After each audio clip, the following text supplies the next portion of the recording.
مسجد کی آباد کاری میں جو سب سے زیادہ شخص کردار ادا کرتا ہے وہ مسجد کا امام ہوتا ہے۔ میں نے دیکھا ہے، چونکہ میرا مدرسے سے تعلق ہے، خطیب نے جمعے کے دن تشریف لانا ہے، بہت بڑی بات ہے۔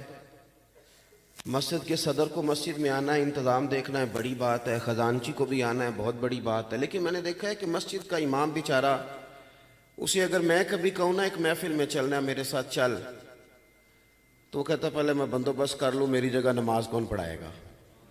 اور اگر ایمرجنسی میں اس کو دعوت دے لی کہ چلو میرے ساتھ، تو پھر وہ بیچارہ کیا کرتا ہے، وہ فون کرتا ہے کسی کو، کہتا ہے چابی فلاں جگہ پڑی ہے، وقت پہ اذان دے لینا، مسجد کھول لینا، فلاں جگہ جو ہے تمہیں ملے گی ماچس، اس سے ذرا گیزر وقت پہ چلا دینا، فلاں جگہ چیزیں موجود ہیں، وہاں سے جنریٹر کا بندوبست ہے، لائٹ چلی گئی تو دیکھ لینا۔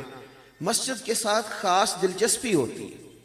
ائمہ مساجد اگر اتنی زیادہ توجہ کرتے ہیں تو میرا خیال ہے کہ اگر ہم بھی تھوڑی سی اس پر توجہ کریں اور ان کی جو ضروریات زندگی کے معاملات ہیں، اور اس کے ساتھ ساتھ پھر ان لوگوں کی جو معاشرے میں اور سوسائٹی میں تھوڑی سی، ہمارے ہاں پنجاب میں اور دیگر جگہوں پہ پنچایتی سسٹم ہے، ہم چیدہ لوگوں کو بلاتے ہیں، علاقے میں کوئی مشاورت کرنی ہو تو جمع کرتے ہیں، کچھ ترتیب کرتے ہیں، تو اگر ایک نشست اس کے لیے بھی رکھی جائے جو ہمیں 5 نمازیں پڑھاتے ہیں۔ حضور صلی اللہ علیہ وسلم نے فرمایا اس شخص کو نا اللہ قیامت کے دن اپنے عرش کا سایہ دے گا جب اللہ کے سائے کے علاوہ سایہ کوئی نہیں ہوگا۔ کس کو؟ جو مسجد سے نکل تو آتا ہے پر اس کا دل مسجد کے ساتھ جڑا رہتا ہے۔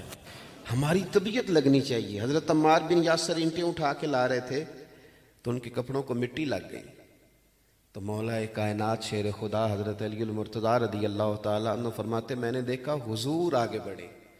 یعنی یہ کتنا کو حسین کام ہے اور اس کے اندر کتنی کو جاذبیت ہے اور کتنی حضور کی دلچسپیاں وابستہ ہیں کہ سرکار آگے بڑھے، اور ان کے کپڑوں کو مٹی لگی ہوئی تھی تو حضور نے دست مبارک سے مٹی کو جھاڑنا شروع کر دیا۔ حضور نے مٹی کو جھاڑا کہ یہ آدمی مسجد کی ڈیوٹی کرتا ہے۔ یہ آپ اندازہ کریں کہ مسجد کے خادم کا کتنا درجہ ہے، جو جھاڑو دیتا ہے اس کا کتنا مقام۔ وہ جو صوفیاء کے ماننے والے اور تلقین کرنے والے تصوف کی، انہیں سبق دے گئے بابا فرید، فرمانے لگے اٹھ فریدہ ستیا تے جھاڑو دے مسیت، تو ستیں رب جاگدا تیری ڈاڈے نال پرید، آ مسجد میں آ کے جھاڑو دے، تو سویا ہوا ہے اور وقت ہو گیا فجر کی اذان، اٹھ مسجد میں جھاڑو دے۔ اور بابا صاحب کے حالات میں لکھا ہے کوئی شخص کہتا تھا نا میں بے سکون رہتا ہوں، تو بابا صاحب اس کو جھاڑو دیتے تھے، کہتے تھے کہیں مسجد نظر آئے تو جھاڑو دیا کر، اللہ تیرے دل کو سکون عطا فرمائے گا، مسجد میں جھاڑو دیا کر۔ ایک خاتون مسجد شریف میں جھاڑو دیتی تھی، بیمار ہو گئی، بڑی نصیبوں والی تھی۔ رسول کریم علیہ السلام تیمارداری کے لیے تشریف لے گئے، حضور نے تیمارداری فرمائی۔ کریم محبوب صلی اللہ علیہ وسلم نے صحابہ سے فرمایا کہ اگر اس کا انتقال ہوتا ہے تو مجھے خبر دینا۔ رات کو انتقال ہو گیا، حضور کے آرام میں خلل نہ آئے، لوگوں نے رات کو ہی نماز جنازہ کے بعد تدفین کر دی۔ او میرے بھائیوں، مسجد میں جھاڑو دینا، ایک وہ ہے جس نے بہت خرچ کر کے مسجد بنائی، ایک وہ ہے جس نے اس کی تزئین و آرائش میں کام کیا، ایک وہ ہے جو جھاڑو دیتا ہے۔ خاتون جھاڑو دیتی ہے، رات کو تدفین کر دی، سارا کچھ جاننے والے محبوب نے صبح پوچھا مجھے خبر کیوں نہیں دی، بتلایا کیوں نہیں؟ یا رسول اللہ رات کا وقت تھا، تکلیف دینا بہتر نہیں سمجھا تو ہم نے دفن کر دیا۔ رسول کریم صلی اللہ علیہ وسلم نے فرمایا مجھے بتاؤ نا قبر کہاں ہے؟ اللہ کرے سمجھ آئے آپ کو میری بات کی۔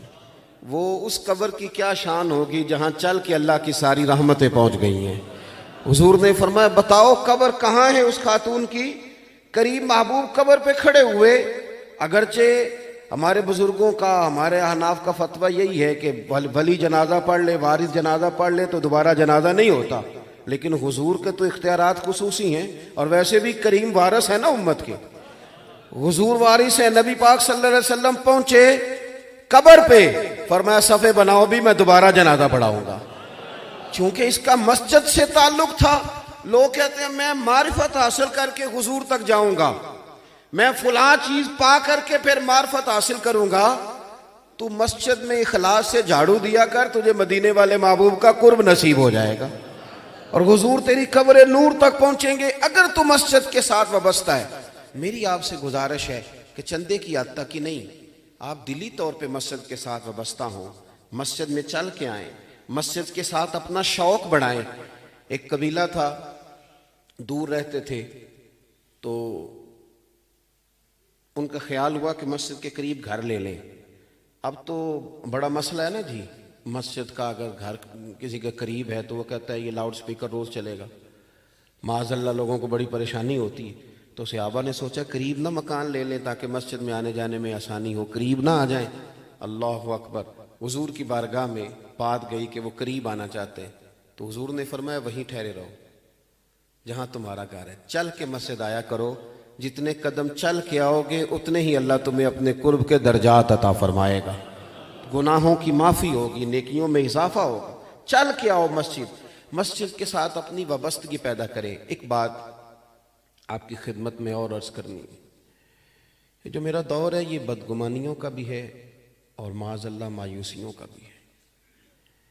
ہم کسی تقریب میں جاتے ہیں تو ایک کہانی شروع ہوتی ہے کہ بڑی پریشانی ہے، بڑے حالات خراب ہیں، مطلب بڑی بری حالت ہے جی، کوئی پوچھنے والا نہیں. جو آنے والا نیا آدمی ہے نا وہ بیچارہ آزمائش میں آ جاتا ہے کہ شاید کچھ بن ہی نہیں سکتا، شاید اس قوم کا کچھ ہو ہی نہیں سکتا.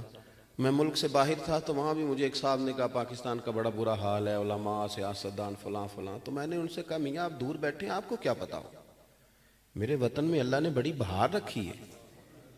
یہ چند سال پہلے زلزلہ آیا تھا تو جس بیٹی بیچاری نے خود سلائی مشین پہ بیٹھ کے جہیز بنایا تھا، اس نے بھی اپنے ابا سے کہا تھا کہ میں 2 کپڑوں میں چلی جاؤں گی، یہ زلزلہ زدگان کو دے دو. ایک بزرگ کو خون کی ایک بوتل کی ضرورت ہوتی ہے تو 14 نوجوان گلی میں کھڑے ہوتے ہیں، ہم حاضر ہیں. اور آپ کہتے ہیں کہ علماء اور مشائخ کا کام کیا ہے. تو میرے بھائی آپ دور بیٹھے ہیں، آپ کو کیا پتا ہو. رمضان المبارک کے اندر مسجدیں کم ہوتی ہیں اور تراویح سنانے والے حافظ زیادہ ہوتے ہیں. کیا بات کرتے ہیں آپ، اتنی کمزوری نہیں ہے، اتنی پریشانی نہیں ہے. اور یہ جو اور ایک آزمائش ہے نا کہ جناب بڑی لڑائی ہو رہی ہے سوشل میڈیا پہ، تو آپ 4-5 لوگوں 10 لوگوں کو دیکھتے ہیں. میری طرح کے کچھ لوگ آتے ہیں تو آپ محسوس کرتے ہیں شاید کل مول معاملہ ایسا ہی ہے. ہمارے سینکڑوں شیوخ الحدیث ہیں جن کے پاس وقت ہی نہیں ہے کہ وہ کسی میڈیا پہ آئیں. وہ سکون سے بیٹھتے ہیں اور سارا دن رسول پاک کی حدیثیں بیان کرتے ہیں اور دین پڑھاتے ہیں. کسی مایوسی کا شکار نہ ہو کوئی، اور آنے والی نسل جو ہے وہ بھی خوب دیکھے کہ دین کی چمن میں بڑی بہار ہے اور اللہ تبارک و تعالیٰ کے فضل سے بڑے بڑے بیدار مغز لوگ ہیں جو آ رہے ہیں اور انشاءاللہ تعالیٰ خوبصورتیاں آئیں گی. ابھی بھی کوئی ایسا نہیں ہے جس طرح کہ ہم محسوس کرتے ہیں. آپ آگے کی طرف دیکھیں اور سرور کائنات صلی اللہ علیہ وسلم نے ہمیں جو ذوق دیا ہے نا. حضور جب طائف سے لوٹ رہے تھے تو چونکہ آپ نے سنا ہوا ان لوگوں نے بڑی تکلیف دی، جسمانی بھی اعصابی بھی، بڑے سخت جملے بھی کسے.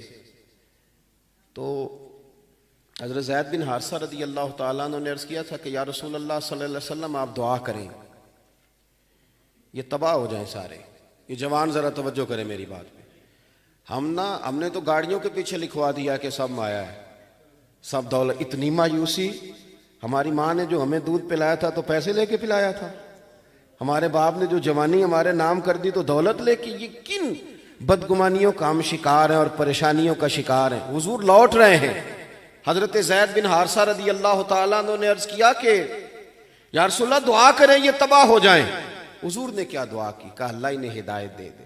فَإِنَّهُمْ لَا يَعْقِلُونَ. انہیں پتہ ہی نہیں، انہیں سمجھ ہی نہیں کیا کر رہے ہیں. تو عرض کی یا رسول اللہ میں نے کہا تھا دعا کریں تباہ ہو جائیں. تو حضور نے جو امید بتائی، جوانوں دیکھنا ادھر، کریم فرمانے لگے کیوں دعا کروں کہ یہ تباہ ہو جائیں. زید اگر یہ نہیں نہ مانتے تو مجھے امید ہے ان کی آنے والی نسلیں میرا کلمہ پڑھ جائیں گی. اتنی بڑی امید حضور نے دلائی. اٹھ باندھ کمر کیوں ڈرتا ہے، پھر دیکھ خدا کیا کرتا ہے. جن لوگوں کے حوصلے تازے رہتے ہیں نا وہ لمبا سفر بھی آسانی سے کر لیتے ہیں، لیکن جو تلخ ہو جاتے ہیں نا، ترش ہو جاتے ہیں، بس وہ ایک گاڑی والا کٹ مار کے چلا گیا ہماری گاڑی کو تو ہم تلخ ہو گئے تو اب سارا رستہ ہم نے پریشان رہنا ہے. بھائی وہ تو چلا گیا اپنا کام کر گیا, اب آپ چھوڑیں, آپ اپنے طرف دیکھیں, آپ نے تو سفر کرنا ہے کہ نہیں. تو اپنی زندگی کے اندر امید وابستہ کریں. یہ بڑا خوبصورت ایک منظر ہے کہ مسجد کی تقریب کے موقع پر ہم سب یہاں جمع ہیں. اللہ کے حضور یہ دعا ہے, اللہ اخلاص کی دولت عطا فرمائے, اللہ تبارک و تعالی للہیت نصیب فرمائے.